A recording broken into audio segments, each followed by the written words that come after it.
It was early morning on July 16, 1945. At the Alamogordo Proving Grounds near White Sands, New Mexico, a select group of atomic scientists and U.S. military personnel had gathered. On a tower in the distance was a secret, untested nuclear device codenamed Trinity. The countdown began, and then the button was pushed. In a flash of light, the nuclear age came bursting on the scene. America had won the race to unleash the destructive power of the atom. It was clear this power was awesome, too awesome to remain untamed. So began the quest of science to harness that power for peace, while others feared it would lead to another war more destructive than any since the beginning of time. The beginning of time. The beginning of time for man. The beginning of time for the universe. How did it all begin? What keeps the awesome power of the atom in check until it bursts forth in those uncontrolled nuclear reactions? Scientists have deciphered the laws that govern them, but who made the laws? Who made the atoms? And who made the earth, sun, moon, and stars? Hi, I'm Don McIntosh, and in this program, we'll be exploring the scientific mysteries of the universe and the controversy over how it came to be. But first, on Christmas Eve in 1968, the Apollo 8 astronauts Anders, Lovell, and Borman gave an impressive answer to the question of who made the heavens and the earth when they relayed a special message back to Earth from their orbit around the moon. In the beginning, God created the heaven and the earth. And the earth was without form and void, and darkness was upon the face of the deep. And the Spirit of God moved upon the face of the water. And God said, "Let there be light." And there was light. And God saw the light, that it was good. And God divided the light from the darkness. And God called the light day, and the darkness he called night. And the evening and the morning were the first day. And God said, "Let there be a firmament in the midst of the waters, and let it divide the waters from the waters." And God made the firmament, and divided the waters which were under the firmament, the waters which were above the firmament. And it was so. And God called the firmament heaven, and the evening and the morning were the second day. And God said, "Let the waters under the heaven be gathered together into one place, and let the dry land appear." And it was so.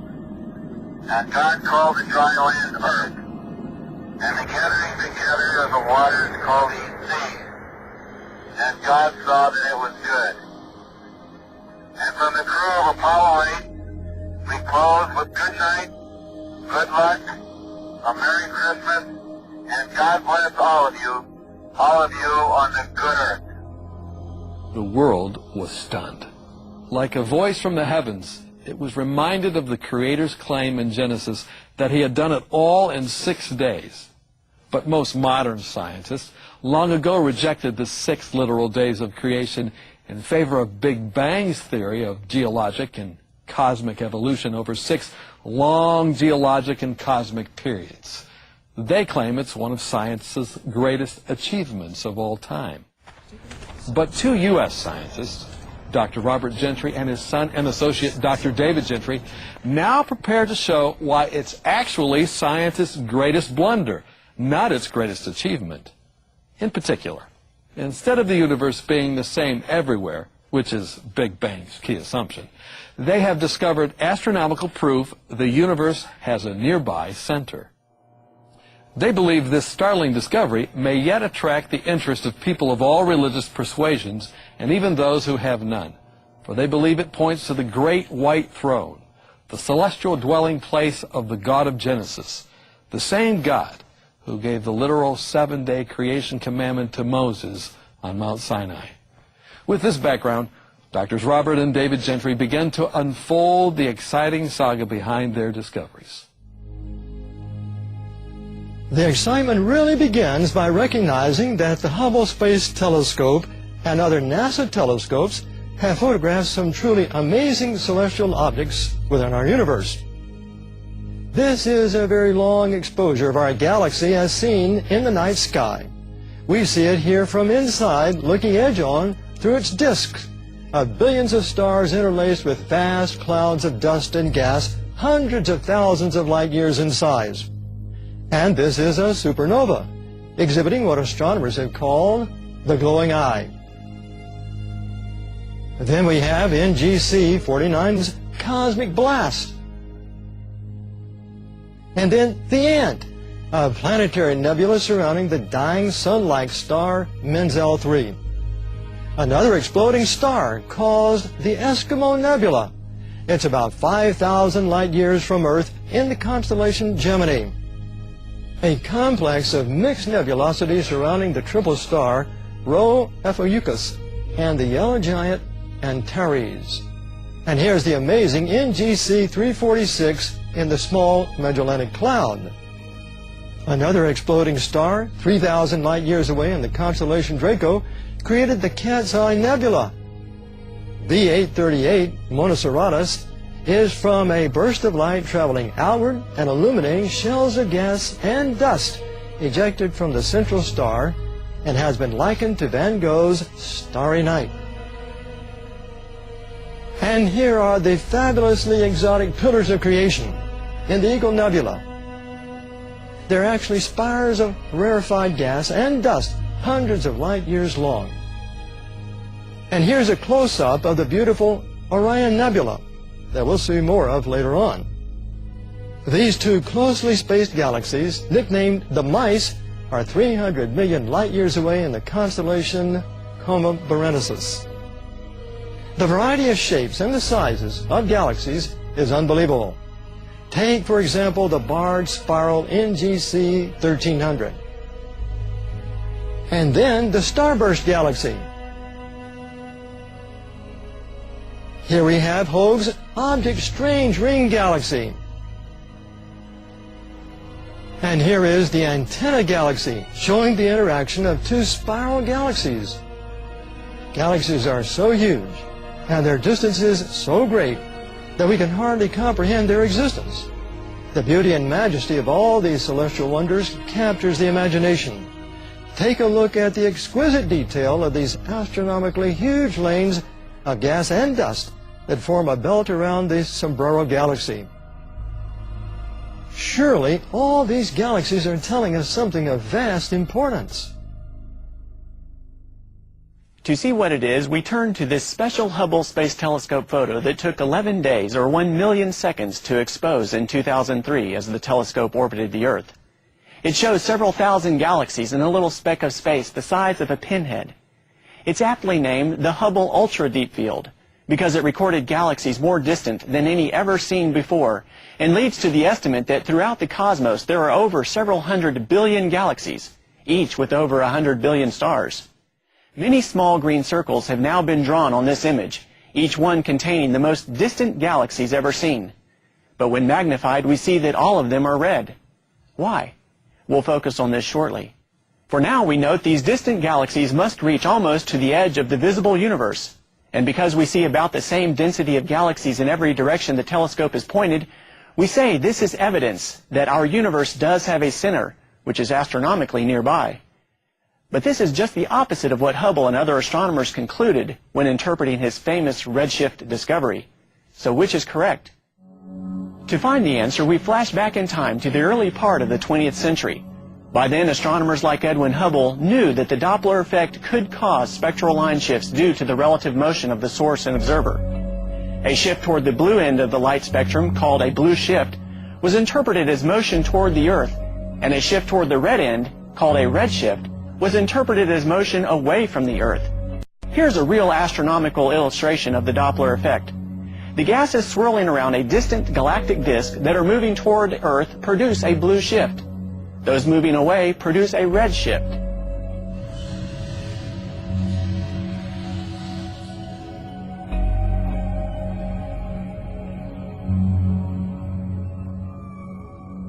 It was at Mount Wilson Observatory in the 1920s that Hubble utilized its new 100-inch reflector, the largest telescope of that day, to discover that light arriving from distant galaxies was redshifted in an orderly way. In 1929, he published his findings.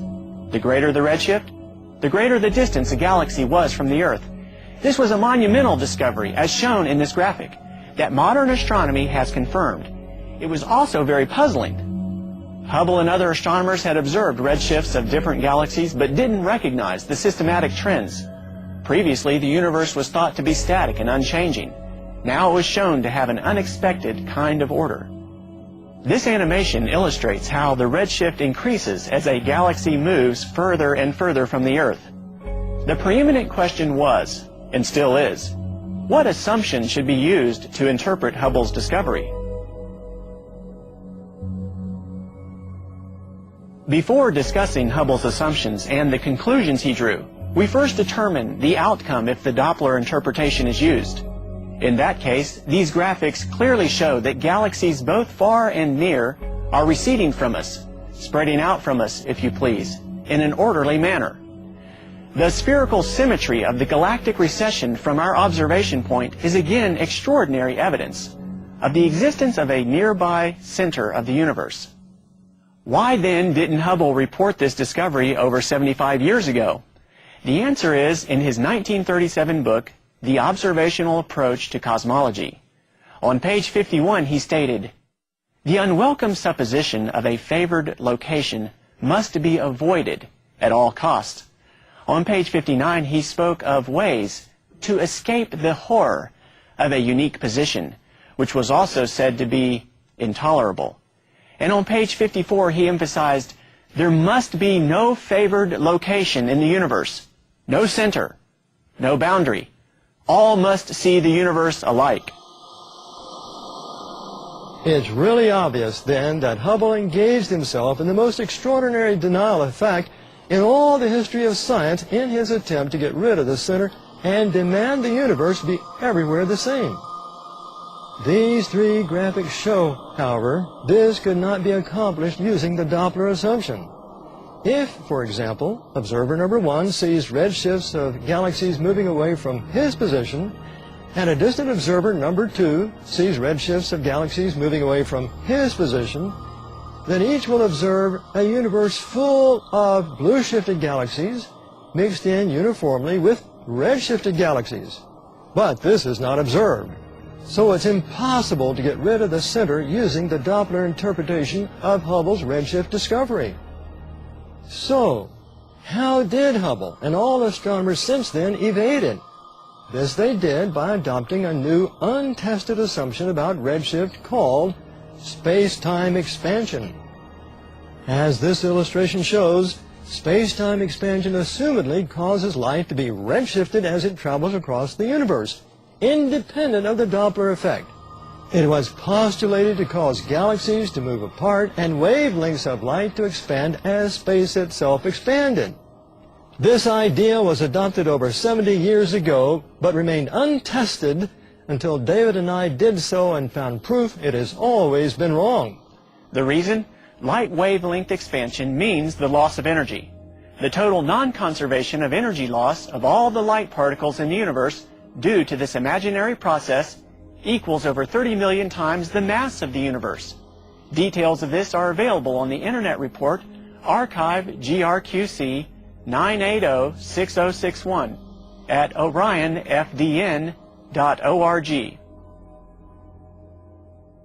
Galaxy motion is also assumed to be magically affected somehow, causing each galaxy to move away from every other galaxy as space itself expands, and in this way make it appear the universe is everywhere the same. But it's easy to show it's the greatest scientific blunder of all time. All we have to do is examine what three of the greatest authorities on the Big Bang say when trying to convince their physics graduate students that it is genuine. Of all the disturbing implications of the expansion of the universe, none is more upsetting to many a student on first encounter than the nonsense of this idea.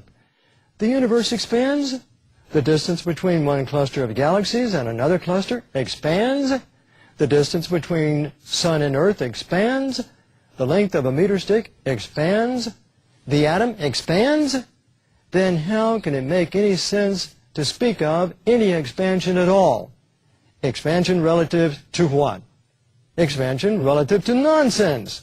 Only later does he realize that the atom does not expand. The meter stick does not expand. The distance between Sun and Earth does not expand. Only distances between clusters of galaxies and greater distances are subject to the expansion. Only at this gigantic scale of averaging does the notion of homogeneity make sense.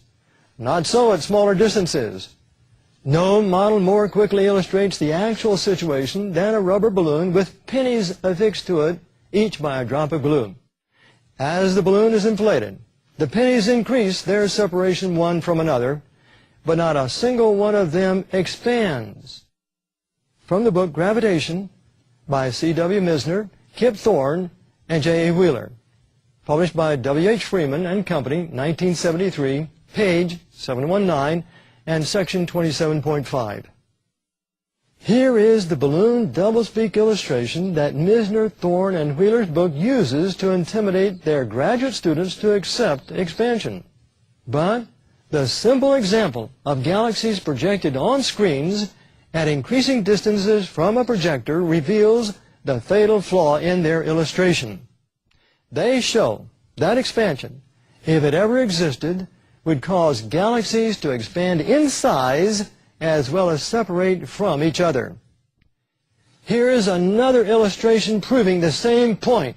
Namely, if expansion had ever existed, galaxies would have expanded into smithereens. Obviously, no galaxies would ever have formed in the first place. But as we saw earlier, the universe is full of them, more than 1,000 billion trillion, each one silently testifying that the space-time expansion hypothesis has always been an imaginary effect, and hence that Big Bang has always been nothing more than a big fizzle, just the figment of the imagination of those who vainly tried to wipe the remembrance of God from His universe. While the Big Bang collapses under its own contradictions, we now begin to understand the true significance of Hubble's discovery. There really is a nearby center of the universe. And this cosmic center of the universe illustration shows how galaxies diminish in size and increase in redshift as they move further from the center. So what is the significance of the center? What does it all mean? In Isaiah 40, verse 21, the Bible speaks of God spreading out the heavens, an obvious reference to the expansion of the universe we've been discussing. Also obvious is that their outward motion, their spreading out, implies there is a point of origin, a definite location from which they are spreading out from.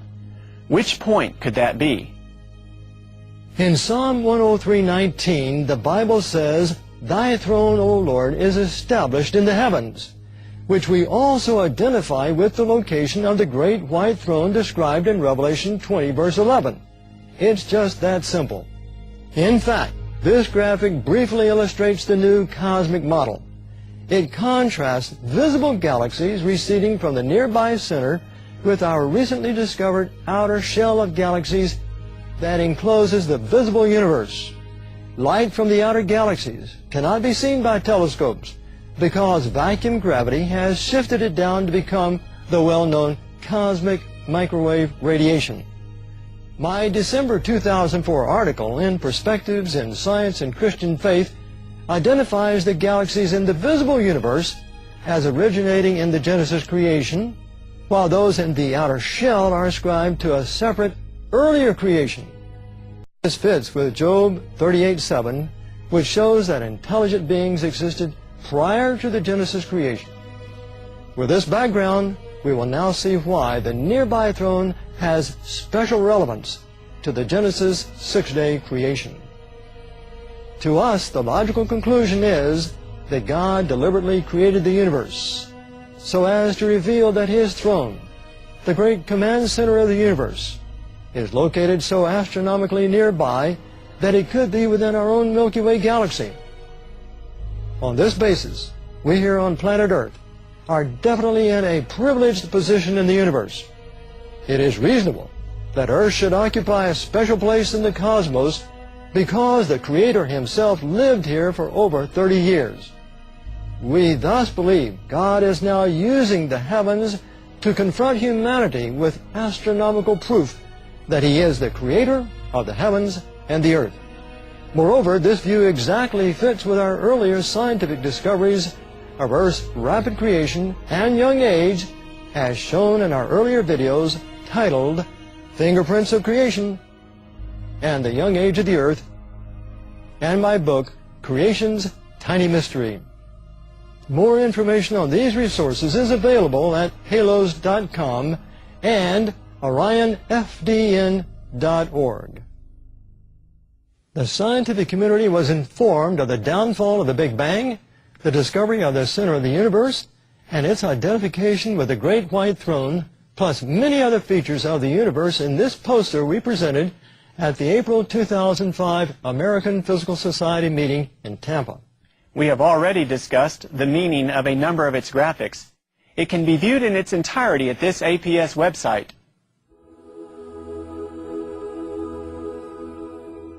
Along with this, it's fascinating to think about what we would find if we were to travel to the throne itself. So let's take a trip there right now through the magic of computer animation. And as we prepare to leave Earth's orbit, we see the night sky coming into view with its millions of city lights far below. The sun blazes into view along with the constellation of Orion, and we begin to accelerate, passing our sun at 10 times the speed of light.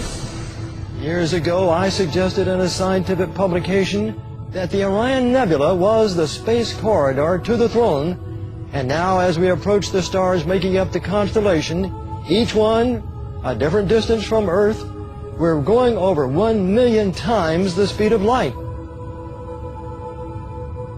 As the stars of Orion pass behind us, the Orion Nebula, 1,500 light years away from Earth, looms larger and larger as we begin our deceleration. This nebula is a vast cloud of rarefied gases and dust 100 light years across. It is illuminated and being boiled away by this handful of very bright and very hot blue-white giant stars called the trapezium. Hundreds of smaller sun-like stars form a cluster around them. As we pass through the cloud and emerge on the other side, we see heaven itself and the throne of God described in Revelation 21:16 as being a glorious city, 350 miles square. Verses 19 and 20 tell us its foundation is made of 12 layers of precious gemstones and surrounded by a 250-foot high wall containing 12 gates, 3 on each side. As we enter through one of the huge pearl gates described in verse 21, we see within the city, on top of its huge mountain, spoken of in Isaiah 14:13 and Revelation 14:1, the indescribably glorious and holy throne room of God pictured in Revelation 4. We reverently enter and approach closer to His throne, and there before us, according to Hebrews 8:1 through 6 and Revelation 11:19, is the same fourth commandment of the 10 given to Moses on Mount Sinai, which tells us of God creating the visible universe in 6 days and resting on the seventh-day Sabbath. Jesus tells us in Matthew 5:18 that it has never been changed and that He is there now representing us before God.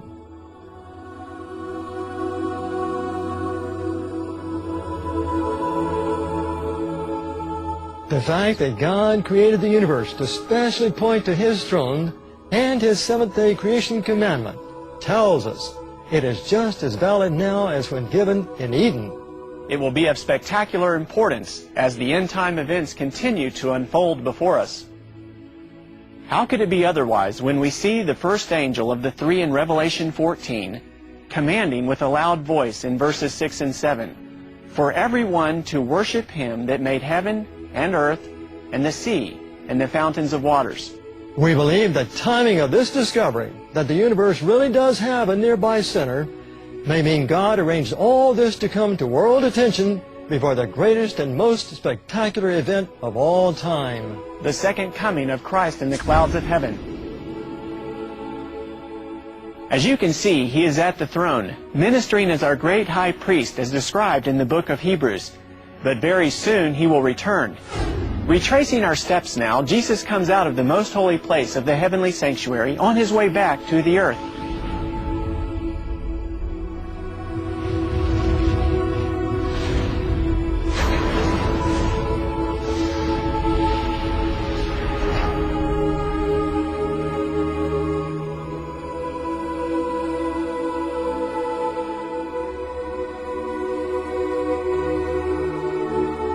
The angels surround him, forming a vast cloud like the one described in Acts 1 verse 9 that the disciples saw when Jesus was taken back to his throne at his ascension from earth 2,000 years ago.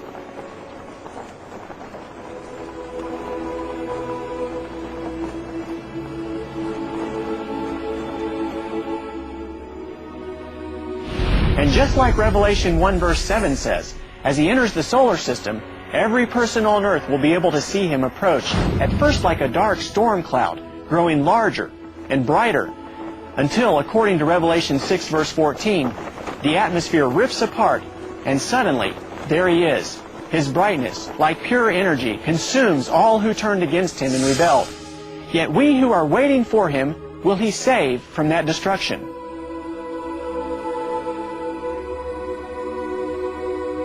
That's what it's all about. The Lord is trying to help us prepare for this great and glorious event.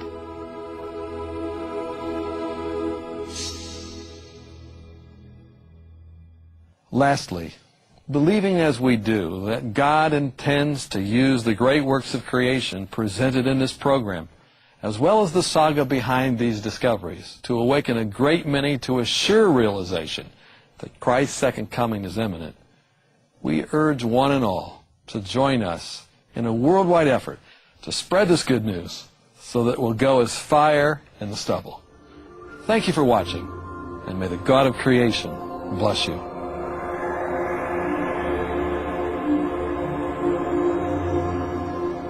To order this video, call 1-800-467-6380 or visit our website, halos.com.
Hello, I'm Don McIntosh. We're glad that you joined us for this special presentation by Drs. Bob and David Gentry, and we're going to take a closer look at that presentation.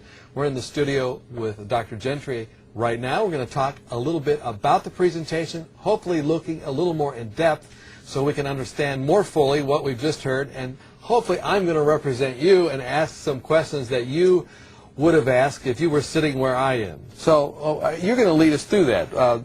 This presentation was focusing mostly on the Big Bang Theory and looking at a completely different take on the data. The data is the same, but the conclusions are different. Let me just say one thing about one part of what you said. The general consensus in the world is scientists are honest, open-minded. If they see anything that challenges the conventional viewpoint of anything, any theory, they're all going to jump in and check it out and so forth. The fact of the matter is that scientists are human beings, and they have agendas. They have philosophical viewpoints, and the fact of the matter is, as we're going to see in more detail here in a few minutes, that they have not been, absolutely have not been open to rethinking, then looking at them to see what might be there in terms of a different viewpoint as it pertains to creation itself. Here it is. The problem of explaining the existence of the galaxies has proved to be one of the thorniest in cosmology. By all rights, They just shouldn't be there. Yet there they sit. It's hard to convey the depth of frustration that this simple fact induces among scientists. Time after time, new developments have come along, and it has seemed the problem was solved. Each time the solution turned soft. New problems developed, and we were right back where we started. Okay, so basically we're saying here that, you know, The problem, he's saying there's a problem when we see all these galaxies there. He's saying, look, I mean, this doesn't make sense with the other stuff we're presenting. Well, what's the problem with seeing the galaxies there for him? well, basically they're saying they don't even have a good model that it can be validated. They got all sorts of assumptions that go in. You can sit down at a computer and, you know, basically engineer some assumptions to go with, you know, a computer animation, and you can produce galaxies, obviously, with the computer and with certain assumptions. What he's basically saying is they don't have any real basic fundamental assumptions that can explain the formation of the galaxies, but very, very few people will admit what he is admitting right there. Okay, so he's admitting big problem with existing Big Bang theory, all kinds of problems with it, but not too many scientists even admit that. Absolutely. And you're building now on this admittal to look at the data a different way. That's right. So let's take a look at Hubble. Of course, there he is.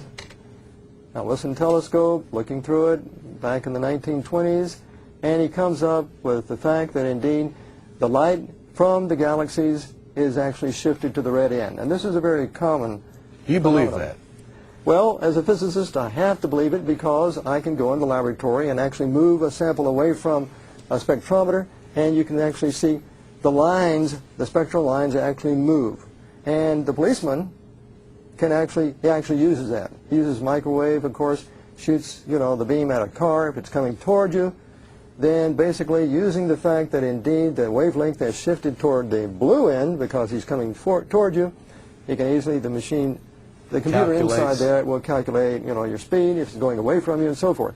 So it's used thousands and probably millions of times. So it's observable, it's something that can be accepted as definitely a fact. In fact, that's exactly what astronomers before Hubble had been doing. They put up a spectrometer on the telescope, and they saw that there were some galaxies with shifts of light to the red end of the spectrum, and they clearly said, these must be moving away from us. This is the Doppler effect. Well, let me ask a question that may display more of my ignorance than I'd like to, but, you know, are there other things that can cause objects to look red? I mean, I see the sun go down, it looks red. Sure. Well, that is because as the sun goes down, if you're in the desert, of course, or if you're in whatever place that has a lot of dust in the atmosphere, the light coming through, the light from the sun, of course, is a composite of many, many, many wavelengths, okay? Okay. Well, when the light comes through and it's near the Earth's surface going down, what happens is that the dust then will preferentially absorb the blue and the green and so forth, and so then what you have left coming through is the red. Okay. So this is a totally different thing than the redshift. This is, yeah, the light itself, the spectral lines themselves are not shifted. The same spectral lines remain in the red region and so forth. Okay, now, so we all learn. You and I both learned together on that. Hey, no, but these are the kind of questions that come to my mind. Okay, so this redshift, though, anytime you see it, or anytime you observe, you're going to see that red as something moves further away. yes, there's one other explanation which is commonly understood, actually experimentally determined, and that is gravity itself. If you're up in a satellite and light then comes down to where you are, it turns out that there is what we call a gravitational shift of the spectral lines. If indeed light from a distant object coming toward us, and that is up in a satellite, it would actually have the spectral line shifted toward the blue. However, if it's actually rotating, then there's what we call a second-order Doppler effect, and it shifts it to the red. But basically, for our discussion here today, gravity will also shift light either to the red or to the blue end. Depending on which way it's going. That's right. Because the Earth itself has what we call a gravitational field. You know that. We're sitting here today. We're not floating in space. And so, indeed, light then that is going through a gravitational field from a higher to a lower potential will have it shifted. Now, the shift, however, is very, very, very small here on Earth. And you have to have special equipment, special experiments in order to see that. But for all practical purposes, when indeed the initial results of Hubble were being published and discovered, there was only one known effect that indeed could explain this redshift, and that was indeed the Doppler effect. And so, as we look at then Hubble's experimental data, you can see that the redshift of the galaxy in the vertical line, the distance of the galaxy from the Earth, horizontal line, and we have then the Earth there at the lower left-hand point, galaxy 1, 2, 3, 4, 5, and we can see that the actual line itself, the lines themselves are going from, white to yellow, and more yellow, orange, and then red. Okay, so what was Hubble's reaction to all of that? Well, the simple, obvious reaction should have been that indeed his result was a monumental discovery, presented astronomers and cosmologists with a huge dilemma, because they were accustomed to interpreting the galactic redshifts according to the Doppler principle. Well, okay, let's put that in, the Doppler principle now. Let's substitute then the increasing velocity of the redshift on the left-hand axis there, the vertical axis. So instead of redshift, it is now velocity as well as redshift. The distance from the Earth is the same. Now remember that prior to this time, astronomers had seen some galaxies that were basically shifted toward the red. Okay? They'd seen that, they observed that through telescopes or whatever. That's correct. But now one of the things that Hubble did prior to his discovery of the redshift, the relationship itself, in using the 100-inch telescope, the largest one of that day, astronomers did not even know that there existed what we call galaxies, these galaxies that we see so easily. They couldn't see them. The telescopes were of such a nature they could not resolve whether the specks of light that they saw were really another island universe, so to speak. But now Hubble, with this new telescope, focused on these more distant galaxies, and he found, we won't go into the details, he found proof that indeed there are other galaxies like ours, the Milky Way. And this resolved a huge controversy in astronomy. Until that particular time, it had always been up in the air. Are we living, within a single galaxy, and are these objects, distant objects? Everything within our galaxy, stars or whatever. So he resolved that, and he got a very, very, high acclaim for this discovery. And so when he turned his attention then to the universe, in other words, using the 100-inch now to measure the redshifts, he came up with this fact that indeed, remember, also that for 1,000 or more years, 2,000, whatever, astronomers had always felt that indeed the universe was static, immovable, the bowl of light. They would see the stars, and they didn't seem to move. Okay. And so as a result of that, everyone believed we were living in what is called a static universe. And Hubble his discoveries just blew that out of the water. Well, we can see from the slide here, Galaxy 1, 2, 3, 4, all the way, he thought, he documented or proved why there was more than just one. well, in his... And the shift also showed that there was movement. Well, if we interpret it that way, it would have shown there was movement. Okay, now, if indeed he had only looked in a single direction, and his early observations, he didn't have a long observing time, if indeed it was found, other astronomers jumped in, other telescopes were devised, manufactured, other astronomers looked at the universe, if it was found that Hubble was only seeing this unusual redshift relation in one direction, people would have said, well, this is very, very unusual in itself. But what they found, of course, is no matter which way you turn the telescope, you're always getting this same redshift relation. So all of a sudden then it became apparent, first of all, that there was order to the universe. It was known, of course, there was order to the planetary Any system. way you look, it's going to look the same, and it's going to document that it's ordered the same way. Order. Okay. And so as a result of that, this new order, this is a schematic, this is a graphic that simply shows that indeed the farther the galaxy is away from Earth, the redder it becomes. And the redder the galaxy, the faster it's moving away from the Earth. You can clearly see the movement here, so to speak, graphically, and you get the idea very clearly that you're looking at something, we're near or at the center of this vast distribution of galaxies. Well, let me ask a question on that point, because as I've listened to the presentation and thought about it, a question came to my mind. That's true when we're sitting here or when Hubble was doing his thing here, but let's say we could transport him and take him 1,000,000 miles away. would he still see a redshift going every way from his new location? Well, now that was something that really came into focus as Hubble and others were actually beginning to try to devise an explanation for what they're seeing. You mean my question, they considered that question? Absolutely. Okay. Absolutely. Okay. I feel, I guess, okay about that. Well, what did they find? All right. Or what did they, I mean, there's no way he could go 1,000,000 miles away. That's true. So, I mean. Well, we can see from this schematic right here that he obviously realized if he used the Doppler interpretation, Right.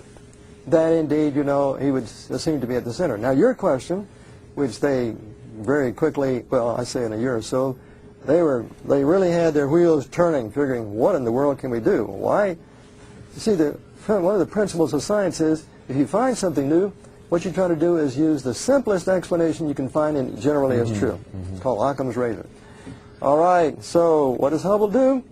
He doesn't like that idea. And in his book, The Observational Basis of Cosmology, 1937, he says the following. The assumption of uniformity has much to be said in its favor. If the distribution, talking about the galactic distribution, were not uniform, it would increase with distance or decrease. But we would not expect to find a distribution in which the density increases with distance, symmetrically in all directions. Such a condition would imply that we occupy a unique position in the universe, analogous in a sense to the ancient conception of a Central Earth. Okay. Now, in the Dark Ages, what entity promoted? The church. The church. The church said we're the center and the world's flat. In other words, that's well, once they found this out, their Earth being flat went by the wayside, of course. Right. But the fact of the matter is, so he's trying to stay away from that because it's associated with what's considered a prehistoric or something that's been relegated to the dustbin, a center to the universe. Well, yes, this hypothesis, or the hypothesis, cannot be disproved. That is, the possibility of the center. But it is unwelcome and would be accepted only as a last resort in order to save the phenomenon. In other words, if we have to use that in order to explain what we've seen, we'll resort to it. Therefore, we disregard this possibility and consider the alternative, namely a distribution which thins out with distance. Now remember, in him saying that, that was the time in which there were only a few observations, and he was making comments about what he presumed to be the distribution and so forth.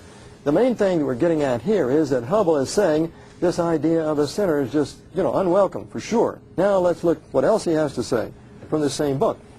To this principle has been added another proposition that all observers, regardless of their location, will see the same general picture of the universe. So now that's my point, no matter where they would be, whatever position. They liked what you said. They liked what I said.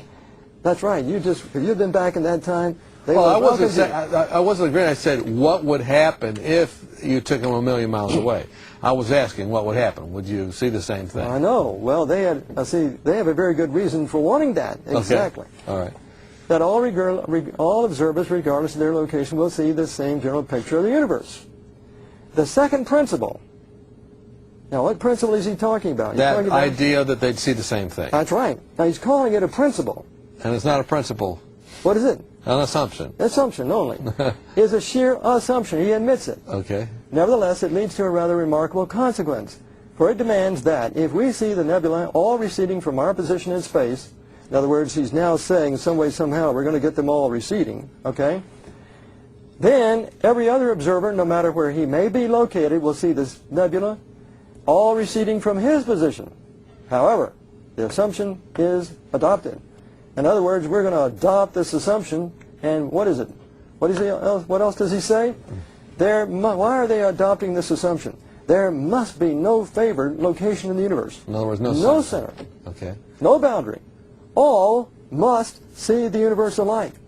They're decreeing, Hubble and the astronomers of that day were decreeing that, if you go from here to the vast reaches of the universe, take your telescope, what are you going to see? Same thing, he said. Same thing. In order to ensure this situation, the cosmologist postulates spatial entropy and spatial homogeneity, which is his way of stating the universe must be pretty much alike everywhere in all directions. That's the fundamental premise upon which all the Big Bang hangs. Assumption Now, you remember the one that we read earlier at the very beginning? Weinberg is saying, one dark cloud hangs over the standard model of the Big Bang. Cosmological principle. He's admitting that indeed, you know, we really don't know for sure. So what you're saying with this is that the Big Bang assumption that you could go 1,000,000 miles away, which was my original question, is just that, an assumption. But Hubble's initial reaction to what he was seeing was, it looks like we might be at the center of things. Got it. Okay, and he didn't like that. He didn't like it. Didn't want it. Not only Hubble, but Hubble was not in a vacuum. He happened to be the leading astronomer of the day because, you know, he had previously discovered there were galaxies. Now let me ask you this question. Since we can't really transport ourselves 1,000,000 miles away, there's really no way to test that out. Well, most people thought that was true. But the fact of the matter is, there is a way. We'll get to that. Okay. Continue. Yeah, it's most important that we understand indeed there is a way to test that in the here and now. Okay. All right, let's continue. First of all, we have to understand that why couldn't Hubble incorporate this idea of everywhere in the universe being the same and use the Doppler interpretation?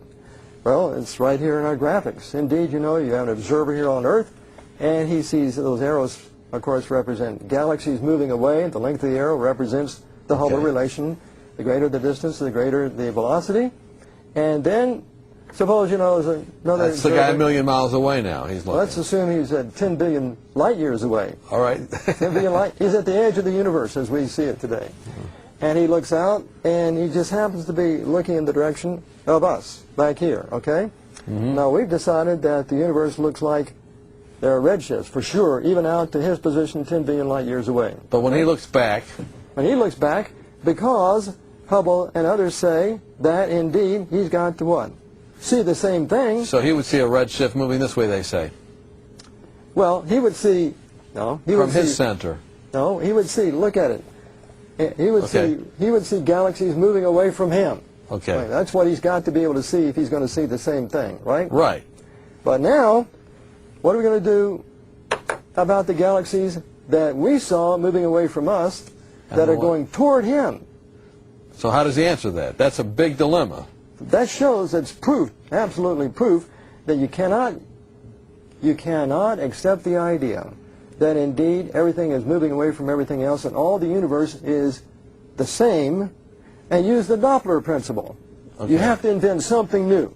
That is the dilemma they found themselves in. They had to invent something new in order to explain why, if you're at distant reaches of the universe, why you would only see redshifts and not redshifts and blue shifts if you just accept the normal Doppler effect.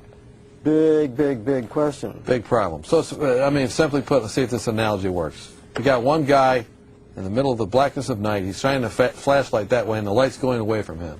And he says, I wonder if it probably is the same everywhere. But then you drop somebody as far away as you can, they shine a light, and they both see the light shining at each other.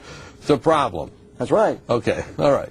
On the assumption, now that is under the assumption that indeed the Doppler effect is the reason for the redshift. Okay. All right, so they say we don't like, and Hubble and others said, oh, wait a minute, we don't like this idea because, you know, that's an assumption that we're at the middle of some distribution. The other guy's got to be at the middle of another distribution.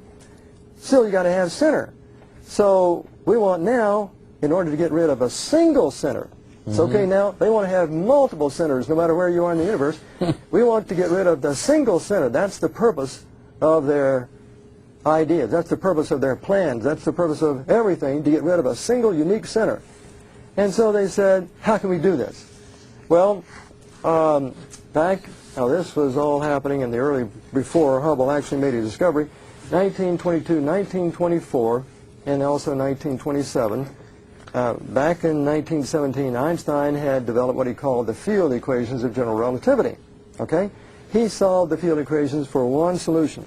That one solution was, in essence, formatted according to, what it meant was that the universe that we have was basically in agreement with the static solution of the universe. Well, Einstein thought that was all great. And in fact, he was thinking static universe, and so forth. However, in 1922 and 1924, a Russian scientist, Alexander Friedman, took hold of Einstein's equations, and he said, you know, there really is another solution to the field equations here. It's a solution that involves time. Einstein's initial solution of the field equations only involved gravity. But now we've got some gravity and space, but no change in space volumes. Anyway, Friedman and then another person, Georges Lemaitre, a Catholic priest, in 1927 solved the field equations the same way that Friedman had done, and they both ended up with the idea, well, you know, if we use the idea that there's a time element involved in the solution of the field equations, we'll get a different solution, and that different solution tells us now that space itself will have the ability to actually expand with time. Aha. So, back in 31 now, this is several years after both Friedman and Lemaitre had made their discoveries, there was a scientist, physicist, astrophysicist in England, Arthur Eddington, very, very, very famous, well known. And he was wondering how can we actually put all this together and find a solution here to get rid of it. He also didn't want the center. Well, no one in astronomy wanted the center, the unique center. And they heard about then, Lemaitre told him about this expanding space-time solution of the field equations, and immediately Eddington got his original paper and published it over there in a well-known British journal. Up until that time it wasn't well known. And make a long story short, the idea was simply as follows, as we can see on this graphic. The Big Bang, I labeled it Big Bang science fiction about the redshift.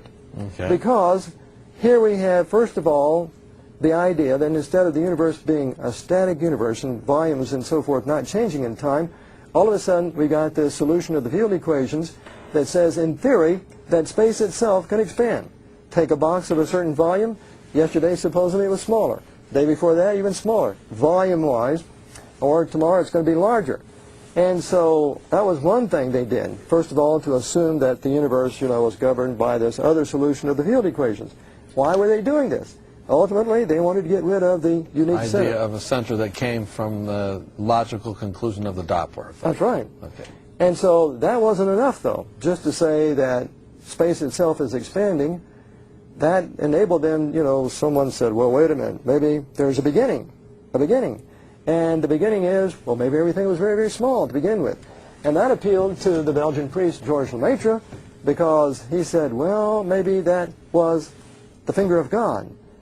God touched the universe and just everything went from there. And so that was the initial reaction of, you know, of those people who believed in the Bible or God, saying, you know, well, here we've got the ideal thing. We can marry, you know, this new idea with a new with an interpretation of the Bible, you know, that we'll get our cards together here and so forth.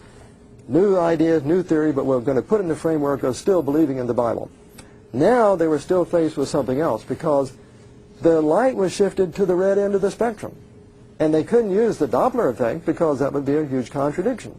So now they're going to say that when space itself expands, guess what? Wavelengths expand. Wavelengths of light. Just coming across this room as we sit here right now. In theory, they are expanding. Very, very small amount. We couldn't measure it unless we had, well, it's so small that you wouldn't be able to measure this amount. But anyway, the whole idea was, as you can see from those schematics, box, small box, the wavelength, very, very short. Next box. Wavelengths get bigger, and then they get larger. And it gets redder. Big, big, big thought here. And so they said, let's pursue this. And here's another picture of it, of course. The top up there would be a circle, and then you can see the little sine waves going around and around and around, as if, you know, the light were going around the universe.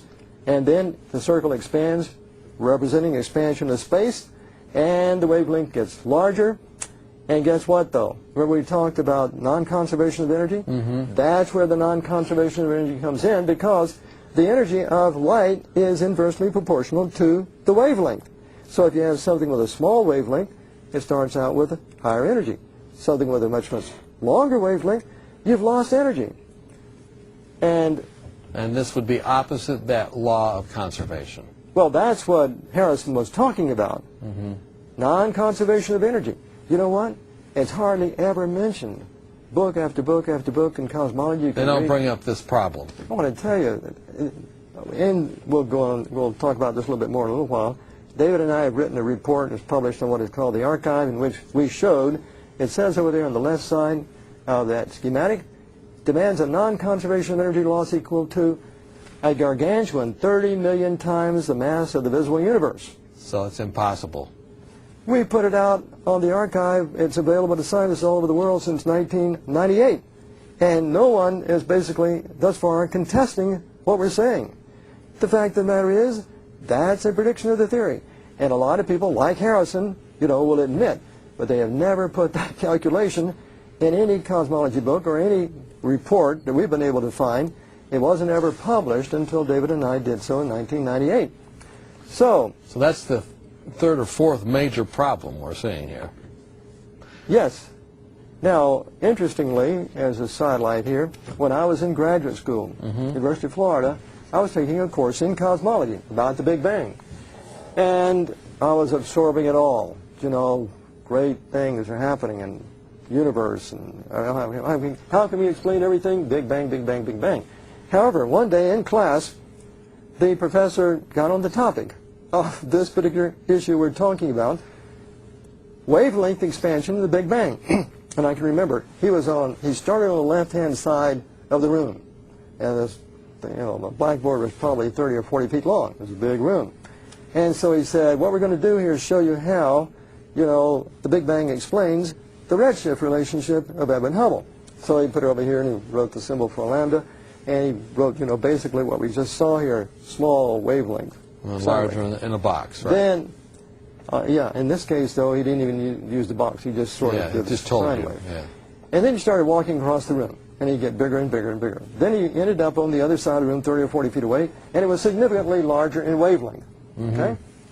And I was listening, absorbing everything. But then it occurred to me.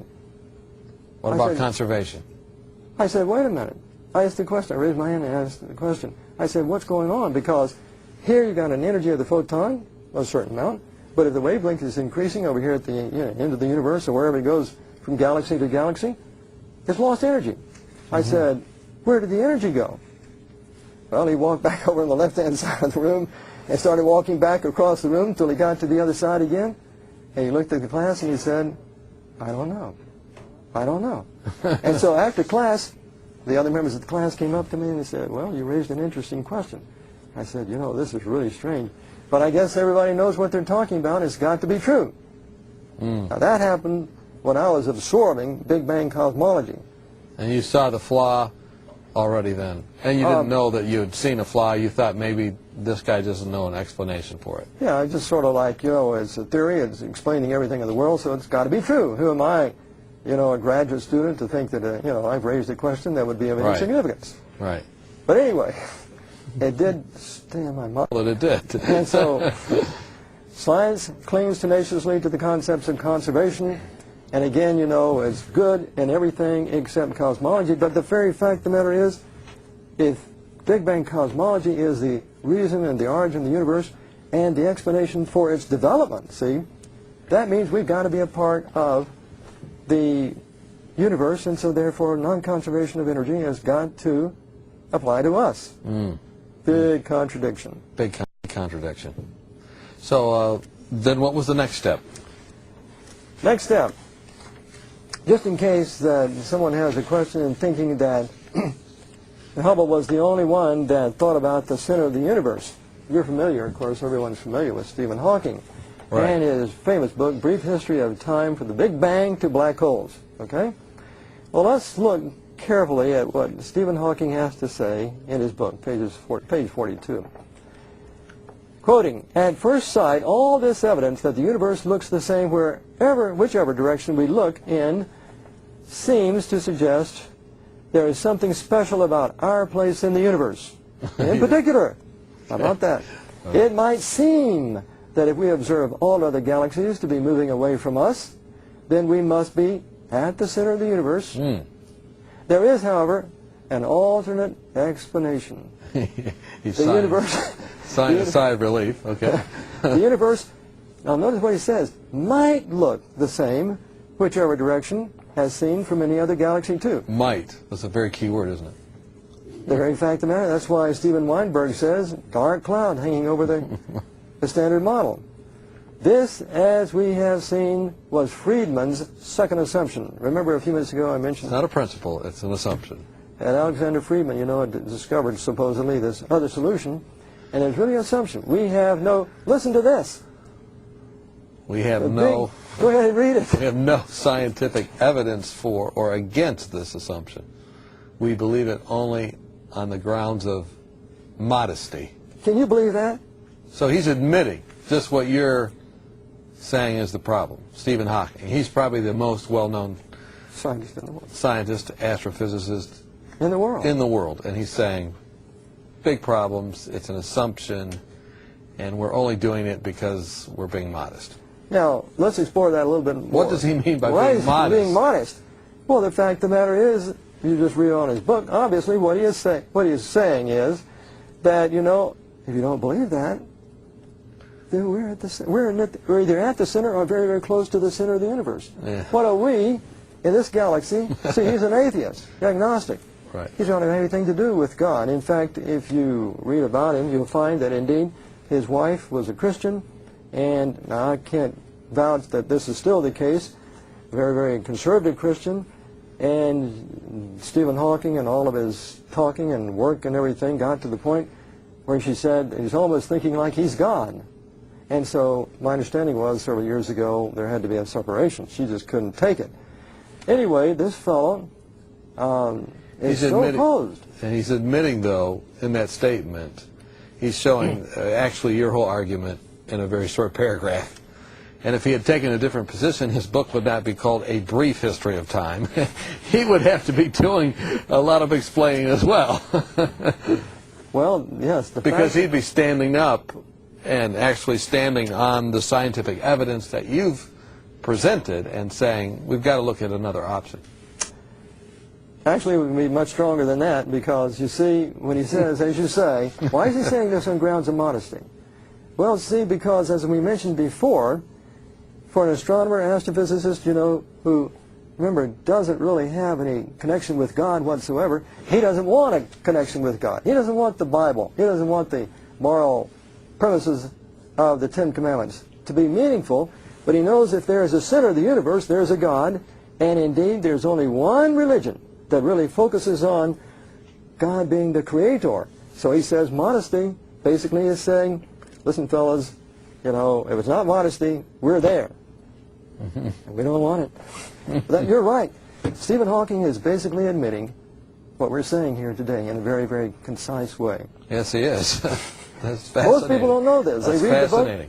They read the book and they don't understand how strong the evidence is for the other side. Here we are with good old Hubble Ultra Deep Field, thousands and thousands of galaxies again. That's the same picture. at the far reaches of the universe, and some of those we remember have been analyzed for their redshift, and indeed the little green circles there are picking out the ones in Hubble Ultra Deep Field, where indeed in the middle of those circles the light was shifted so far to the red that instead of seeing, you know, a bright dot, you were seeing red dots. And so there on the right side of the panel you can see the larger circles.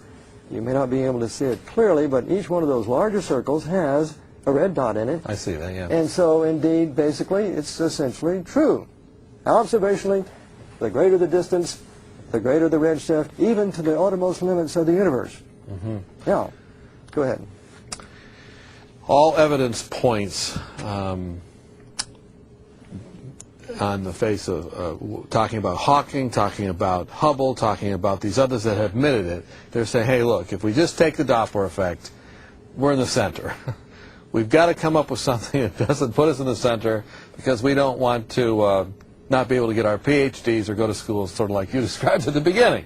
So we got to come up with something else. They've come up with that kind of thing. But now, if you really look closely, they recognize that it's breaking all of those different principles, like conservation and all those different things. It's not making sense together, and yet that's really given no real play in their books and what they're writing and what they teach their students. And the reason is because they have adopted the idea that observations plus observations plus observations can be fitted into that framework, just like Ptolemaic astronomy. They just got all sorts of planetary observations can be put into the Ptolemaic astronomical viewpoint, so people thought it has to be true. And so what happened is, Big Bang cosmologists failed, the greatest blunder in all the history of science. They never really then tested the fundamental assumption of space-time expansion in the here and now. Thank you so much for joining us as we've been talking to Dr. Robert Gentry. Dr. Robert and David Gentry have spent a lot of their life looking at these very statements, and they've seen the glories. I hope this expanded discussion has been helpful to you, and may God bless you as you continue to consider the wonders that He has made.